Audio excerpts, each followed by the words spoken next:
Shut up and sit down.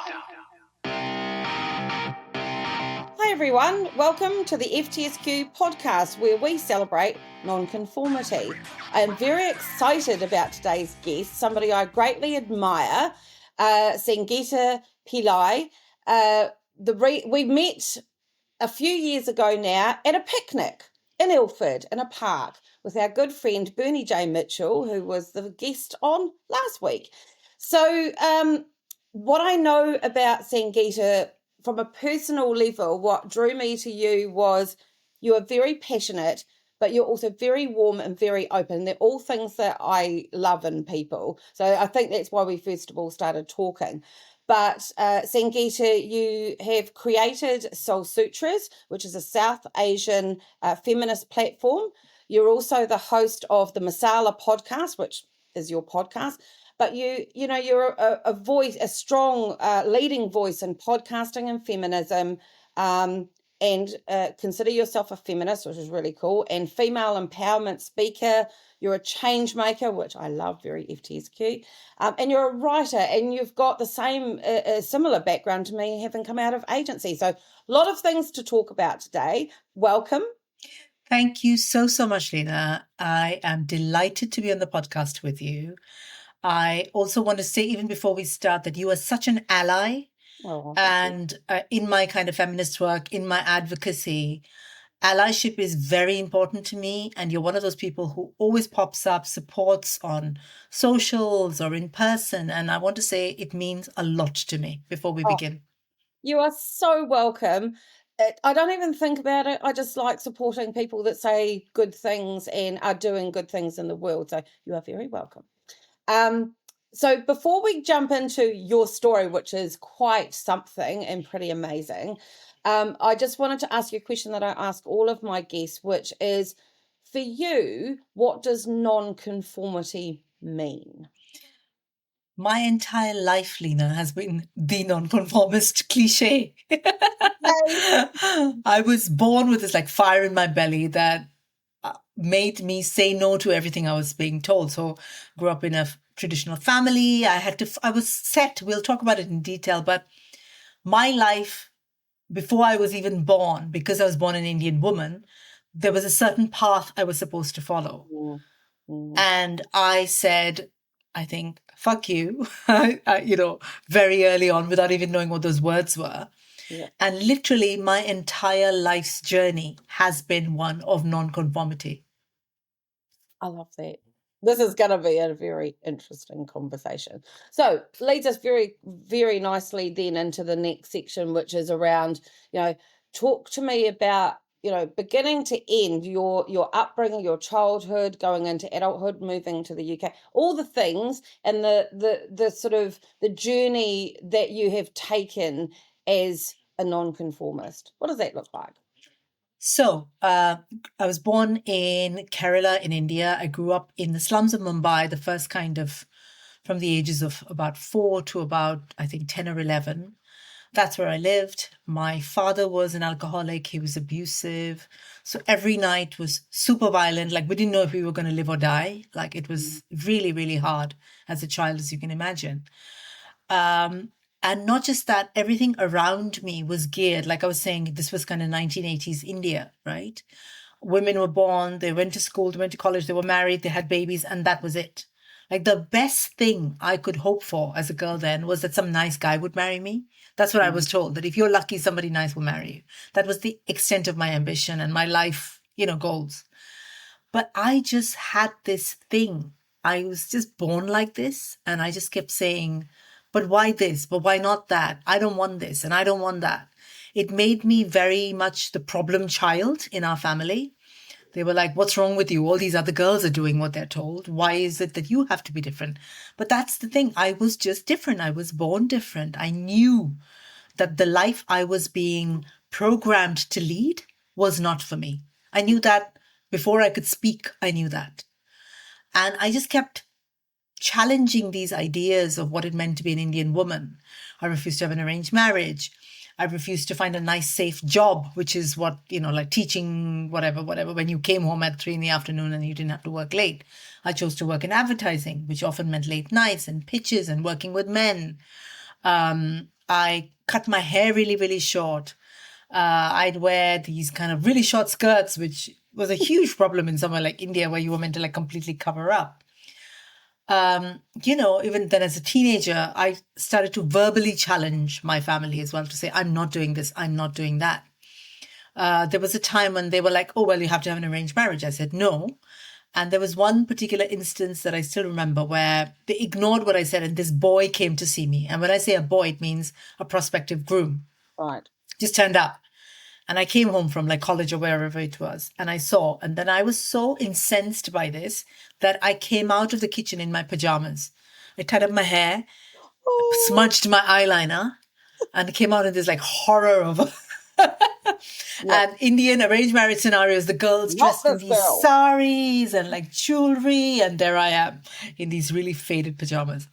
So just gives you an idea. Thank you so much. Like I feel now when I look back, I'm like, yeah, well done, girl. I don't even know where the courage came from, And this is the thing I always say, no one around me was doing these things. I had no role models. There was like one TV channel. There were like a couple of women's magazines. There was no exposure to anything outside of the Indian ecosystem. And I just was. And then I kind of continued to do that. I kept trying to find a job in another city because in India, you don't leave your parents' house. And there's a saying in India that either you leave in your wedding procession or your funeral procession. That's the only way you leave your parents' house.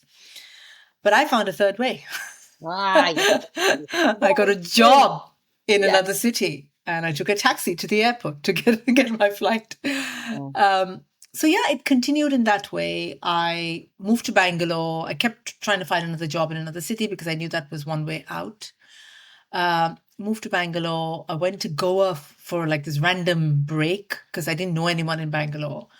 And I met this white British guy who eventually we got married, like, many years later, got married. And that's how I ended up moving to the UK. We were together 9 years, but the marriage didn't work out. I chose to leave. And again, as an Indian woman, that's a big deal. First of all, getting married to somebody who's white is a big deal. But then choosing to divorce that person is another bigger deal, But again, I've always done what called to my soul, what felt right to me inside in my gut. And it felt at a point that this marriage really wasn't serving me or what I wanted for myself. So I chose to leave, continued working in advertising. You and I share this in common, 25-year advertising career, lots of big agency names. But what shifted that was mental health. I had almost like a breakdown at the end of that career. And when I was coming out of that, I realized that I no longer wanted to work in advertising. Like I was meant for something else. And again, I didn't know what that something else was. It wasn't like I had a plan. I've never had a plan. But I knew that I couldn't do the thing. And then I slowly started to run these workshops for South Asian women. And did 20 of those in the first year. I call them masala monologues, like vagina monologues. Amazing. What was the focus of those workshops? Yeah, so I'd get women together, would sit across, I'd coach them on how to write a story. And talk about a taboo in the culture. It was always cultural taboos, like that's been my thing. Yeah. So anything from like sex to periods to dating outside the community to menopause to porn, whatever. All the naughty things. All the naughty things. So I'd get them to write about it, their experience, and coach them on how to make it into a story because fundamentally I'm a writer. And then they did really well. And then I thought, I should do something with this because these are powerful stories. So I found a director, a producer, I got professional actors together. I created a theatre show at Rich Mix in East London. Oh, wow. About 100 people came to that show and they kept hugging me. A lot of South Asian women said, oh my God, thank you for like telling our stories. And then I was like, there's something here. I should do something more with this. And that's kind of how podcasting came into my head. And again, I had to Google what a podcast was. I didn't know what a podcast was. Amazing. because, I haven't grown up with podcasts. And then look at how life works. Someone sent me a link to a competition and they said it's going to like run out that night, the deadline. And it was a competition for Spotify, something called Sound Up, where they wanted to find more women of color podcasters. So I entered a couple of lines thinking, no one's ever going to see this. They called me the next week. They had an interview with me on the phone. And they sent me an email to say 750 people applied in London. You're one of 10 that got shortlisted. Oh, wow. And we were put into this boot camp for podcasting, like a week-long boot camp. Oh, so you got trained by Spotify? For a week, yeah. Oh, that's why you're so good. No. I'm good because I'm good, Lena. That is true. Just as I was saying that, I was saying, yeah, no. No, true. Spotify trained a lot of people. Not all of them none of them actually have created a podcast on that cohort. That's true. Oh, wow. Or any of they've done it. I'm the most successful one. In that year, nobody did a podcast. They've done this for 5 years.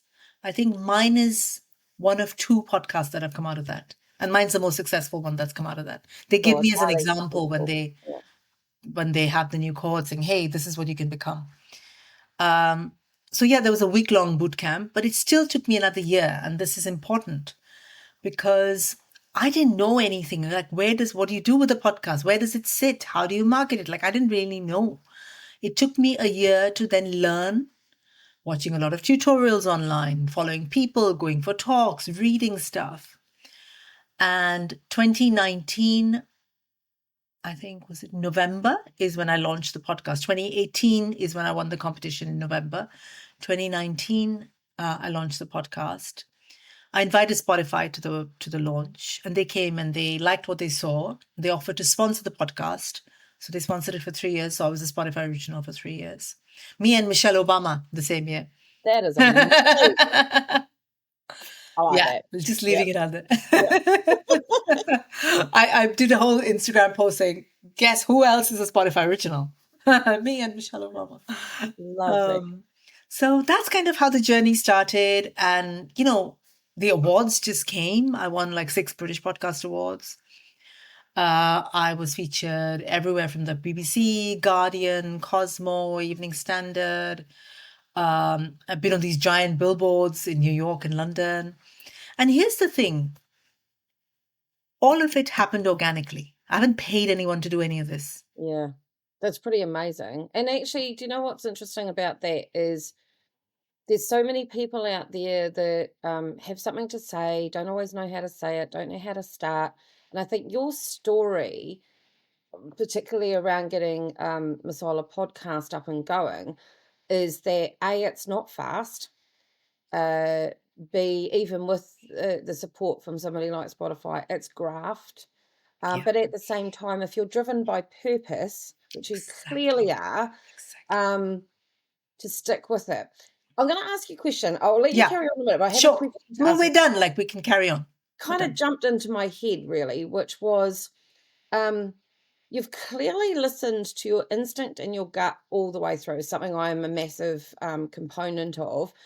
What gave you, based on the upbringing that you've had and the life that you've lived, what gave you the strength and sort of power to follow your instinct? Because most people are too scared.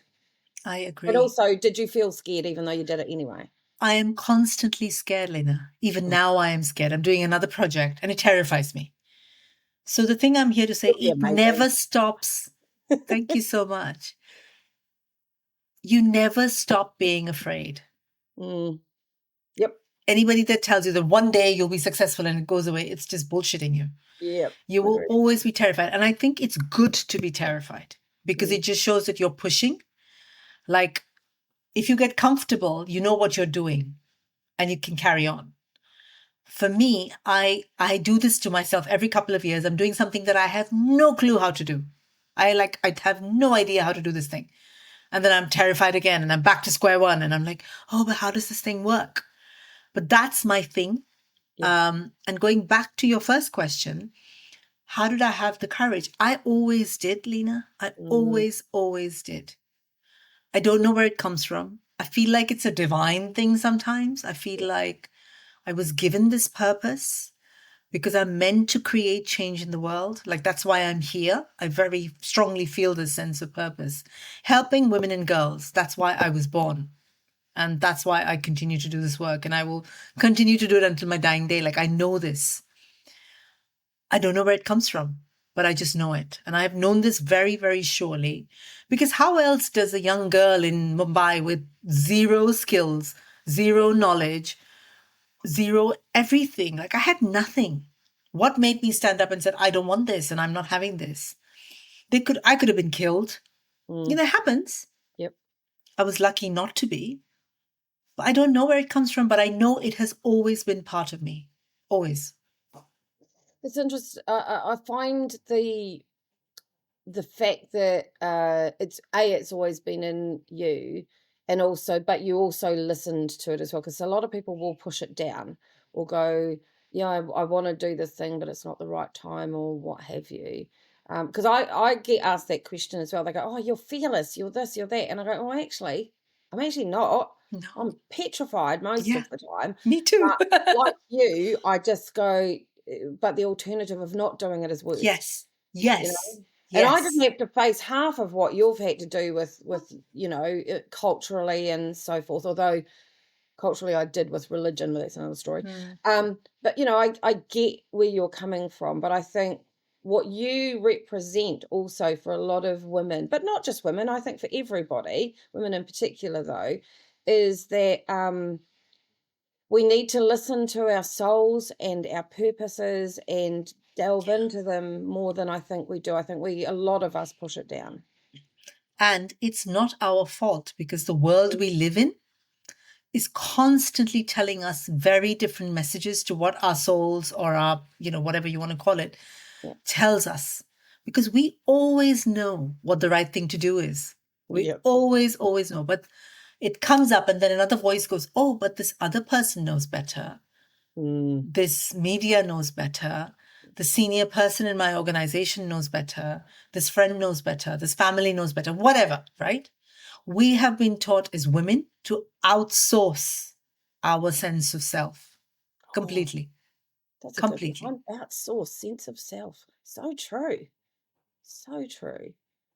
It's interesting. It's interesting the story to date. Now, should we carry on with the story? Because I think there's a lot more to tell. Also, the other thing, sorry, just before we do that, I picked up, you like throwing a grenade into your life, don't you? Yeah. Takes one to know one. I acknowledge to the You same. recognize it. You know it. You're like, I could have gone along just fine, but then I had to completely what change. Grenade did you throw? Let's talk about that. Well, I have decided to write a book. And I've been writing this book for the last 6 or 7 years, like quietly. I've not really talked about it much. And I'm like, I really want to write about my book. It's a memoir, but it's also kind of a story of inspiration for women in general. And I'm at that space where I'm like, okay, I've written this book. And then I decided I had an agent and we went to publishers and they said, oh, wow, we love your book, but we don't think there's a market for this book, right? And then I'm like, you know what I'm going to do? I'm going to publish this. I will figure the publishing industry out. And that's what I've been doing. So again, starting from zero, I didn't even know the word pre-order existed like until a few weeks ago. I'm like, pre-order, what is that thing? And I'm like, oh shit, I better do this, you know? So I've been learning the steps of what it involves. What is a pre-order? What is a book cover? What is a spine? What is formatting? Where does it sit? Who sells it? I also understood that writers in traditional publishing get 10% royalty. Publishers keep 90% royalty, which I did not know. And a lot of people don't tell you that. That is huge. So I've been really learning. And I'm back to kind of being someone who knows nothing about a thing. And I'm like, exciting, though? Yeah. Terrifying and exciting at the same time. It's like every morning I'm like, oh, what am I doing? I'm like, okay, I'll figure it out. That's most of my mornings too. Completely. So that's my latest kind of hand grenade. That's a good hand grenade though. So I've given myself it's a deadline. There's a 5th of September is my launch date. I have decided that. And I'm working backwards. So Well, you'll yeah. definitely have to keep us abreast of what is happening with Yeah. that, because maybe when you've published it, you come back on and you tell us some more Yeah, about the I program. would be very happy to. I'm learning so much about this industry, about writing, about the world of kind of writing and books and things like that. I've also kind of coming back to sort of trusting your instinct. I think when I was initially writing it and I was working with an agent and whatever, she was lovely. And I worked with sort of a couple of people. And one of them had told me to write a very different book to what I'm actually writing now. And I had to go back and say, hang on a minute, but that's not the sort of thing I want to write. This is what I want to write. And I've had to go back to that instinct. And I've written this book. It's very vulnerable. I talk about things I have never shared with anyone. Like there's some very painful things. I've been crying when I've been writing the book a lot because there's some very deeply painful parts of my life. Has it been cathartic, though, writing it? Yes, it's been very good for me. It's been very good for me to see my own journey, because we rarely pause and see our own journeys. And also I've shared my healing journey as well in it, because I think a lot of us could benefit from it, because we're told in the Western world that you go for therapy and everything is fixed and you're fine. And often it isn't like that. It helps, but... It helps. It's a start. It's a good start. It's a very good start. But I've kind of been on this massive healing journey, looking at all sorts of healing modalities, from like acupuncture to tantra to different things. And I talk about it in the book because I wanted to help other people. And for me, the biggest reason for writing this is I want women to sort of see that if I can do this, anyone can. If I can come from a background of violence and murder and poverty and patriarchy and still have this kind of life, so can anyone. It doesn't matter where you come from. Yeah. It matters where you want to go. Like, just focus on that. Like, that's the message. That's a really powerful message. I mean, when I talk to people about non-conformity, a lot of people go, oh, I just don't fit in, and I'm this and that. And one other thing I talk about to a lot of people is, if you flip it around, actually that's a brilliant way to stand out. Now, I know some people might not want to stand out, and that's fine too. But it brings me to a question that I like to ask, which is around, if you flip it around, do you see your non-conformity as a superpower? Absolutely. If I hadn't been a nonconformist, you and I wouldn't be having this conversation. I'd be in a little flat in Mumbai washing some guy's underwear, and making rotis for the kids and going to the grocery shop to buy. That was what my life was supposed to be. That was the life I was headed to. I was being trained for. So being the nonconformist has made everything happen in my life. It's because I've said, no, I don't want to be that. And I'm assuming there were big consequences, or even medium-sized impacts and consequences, for saying no or being that nonconformist. Yes. Of course, yes, because I had a really difficult relationship with my family, because they couldn't understand. They're like, what the hell's wrong with you? Everyone else is doing as they're told. What is your problem? Yeah.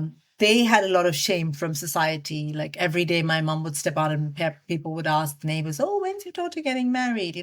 What's wrong with her? Stuff like that. Leaving kind of going to work in an advertising kind of agency. Again, I didn't really fit into that world either. I came from like a really poor background. Again, I was a nonconformist. I'm like, this is who I am. Like, I'm not going to pretend to be anything else. Yeah. Again, working in places like advertising, you worked in agencies, you have to be, we pretend, agency people pretend we're like really rebellious, but we're not. We're all kind of pretty much. I always was, though. I continued to be. I was always in trouble. That's oh really my good. God, was I was in trouble. The only reason I got away with it, because I can't be anything but myself anyway. I'm useless at lying, pretending to be anybody else. But the only reason, I think, because I pissed people off left, right, and centre, and because I questioned things and was like, well, that's ridiculous. Why are you doing that? That's dumb. And I was vocal as well. But the reason I got away with it is because my job was new business and I was bringing in money. That is it. That is the only reason I was let away with stuff. believe me, I still got hauled in. I still got told off. Wow. Yeah. So, Wow. but from a child, I was always, like yourself, I was always that person that would like, well, hang on a minute, this is not right. Or I would question things or ask why. Oh, God, my teachers, bless them, love them. But I was always asking why things happened the way they did. But yeah, it is an industry. It is not, they pretend, to your They point, pretend to be, oh, we're so different and cool and creative, rebellious. but actually They're they're fucking not. fucking They're not, so, I mean, the really. mere fact that a big agency network like WPP was driven by an accountant, bean counter. No offense to accountants. I love my accountant. He's amazing. But it wasn't being driven Yeah. by a creative mind at Yeah. all. The opposite, in Yeah. fact. It was all about money, and it was Yeah. definitely about money before profit. I'm a people before profit person, which I know you are as well, and they were the opposite to that. Yeah. So in the end, it was like, oh, I just can't do this anymore. Yeah. Just can't. Yeah. Yeah. Yeah. Wasn't right. But I did learn a lot of skills, so it wasn't a negative. Me too. I mean, everything I've used in Marketing Masala Podcast has come from my advertising background. I was a copywriter. I write my own content. You know, it's super, super useful. Yeah, it is useful. But at the same time, it served its purpose. Moving on. Yes, exactly. Exactly. How did you get? So here's a question, sort Yeah. of going back a little bit. How do you get from the streets of Mumbai and the life that you're leading to getting into an agency? Because like you, I probably wasn't heading in that direction either. I sort of got that, didn't go to university, blah, blah, blah. How did you get into that? So, by sheer persistence, I think Yeah. I Okay.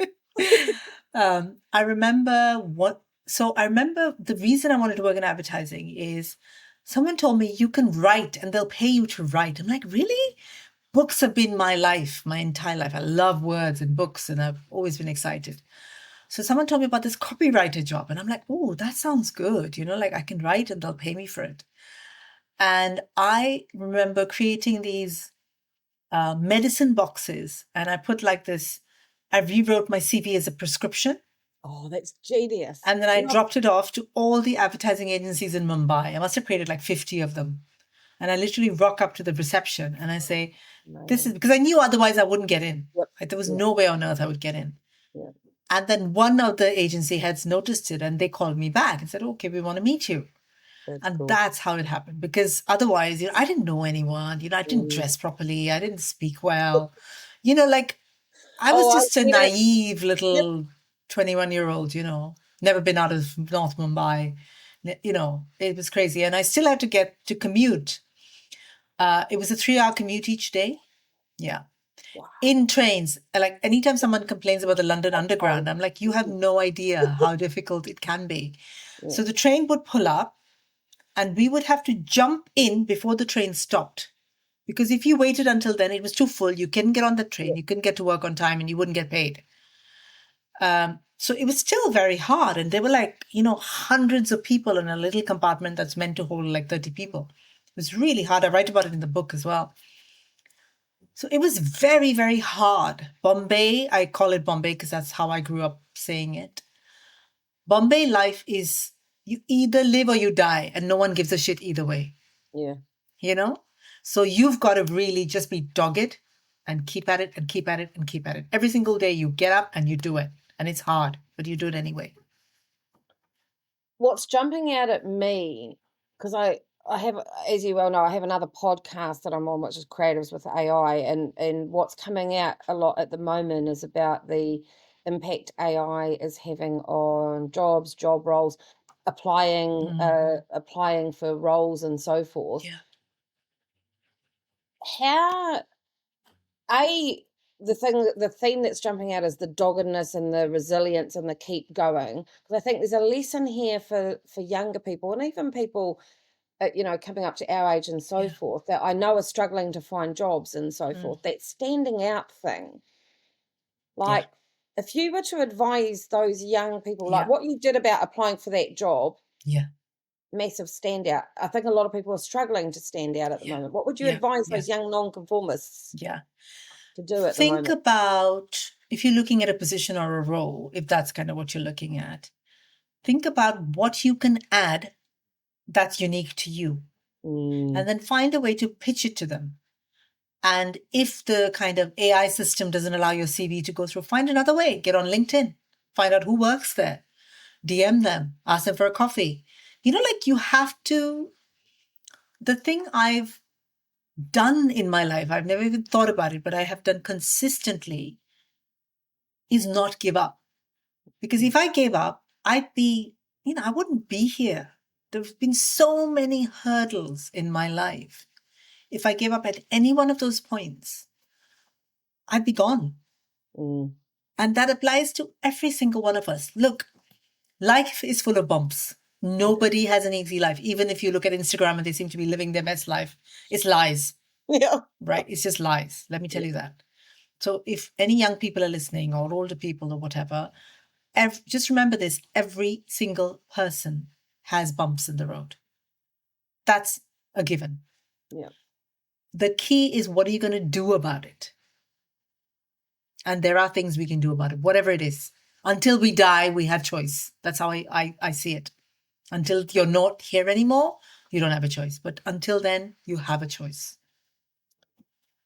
How much of an impact did the people you surround yourself with have on you continuing to tap into your nonconformity as that sort of power of difference, but also to teach you, advise you, mentor you?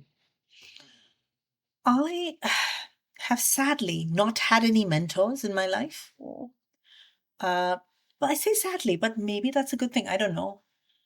I've always had to be my own champion. Always. There were people around me. I've had maybe one boss in 25 years who was nice to me. I've always had really shitty bosses. Any boss that's listening to me, well, you know who you are. Yep. So I had one. You showed them.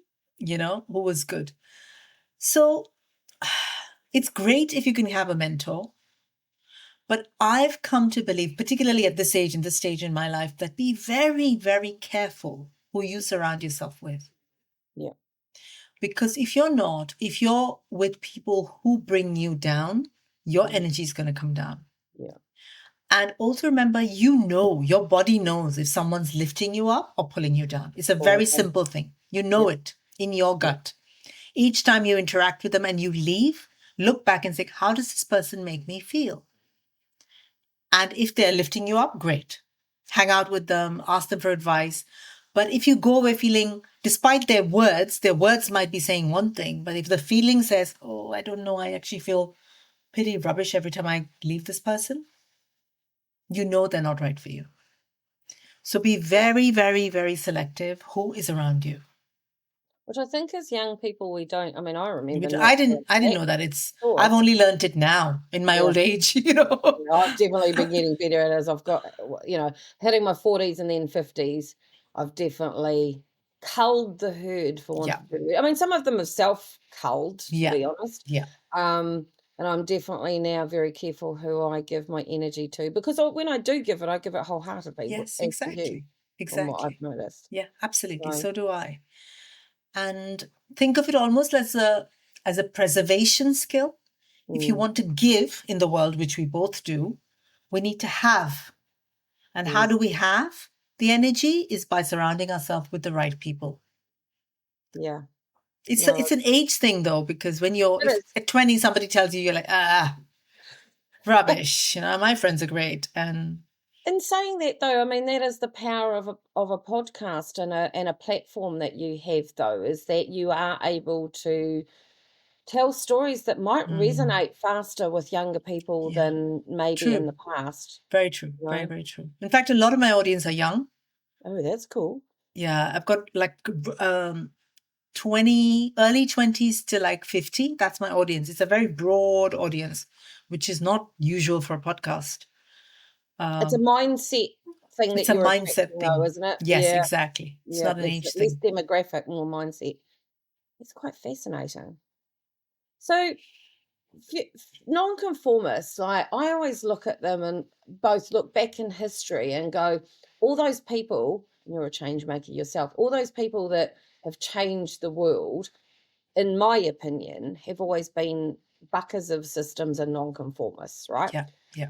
But then we're hitting a time in history, particularly impacted by technology, where I'm sort of thinking, what's going to happen to those nonconformists kind of thing. So my question is, what do you think the future looks like for the existing and coming up through the ranks nonconformists? We cannot tell what the future is. None of us can, right? All we can do is be who we are. The book I'm writing, and in a lot of my podcasts, I call myself the bad daughter. I'm the bad daughter. I've always been that, and I will always continue to be that. All we can do is continue to advocate whatever it is. And I don't even mean you need to be like, do advocacy, but whatever it is that's your thing, you can continue to do that. You can develop self-awareness and self-trust because that's something you can do because it's not dependent on anybody else. It's vital too, I think. Yeah, it is. Absolutely. The world will continue to change. AI, politics, global warming, whatever, right? We can do what we can do in our spaces and we must continue to do that. I'm not saying just sit back and do do whatever your advocacy looks like because the world needs our voices to stand up and make a fuss. Otherwise, it carries on. I don't think the world of nonconformists is going to go away because everything that's been created, even AI, is based on generic. The whole point of AI is it's a generic thing. What is the opposite of a generic thing? It's a nonconformist, unique point of view. It's the absolute opposite. So I would say now more than ever, be a nonconformist. Yes. Hallelujah. I'm with you on that because I think I've been saying this on other podcasts. It's like those of you who, because it's specifically focused on the creative industries, I've said, I think, yes, we're going to have to adjust, but don't worry about it because the thing that's going to make you stand out, and a lot of the artists have been saying the same thing, whatever their artistry is being like, if you, the creative part of them is what's going to stand out as different, then keep tapping into that. Exactly. Yeah. Exactly. And as creative people, that's our fire. That's the purpose. That's the flame, So we have to keep creating.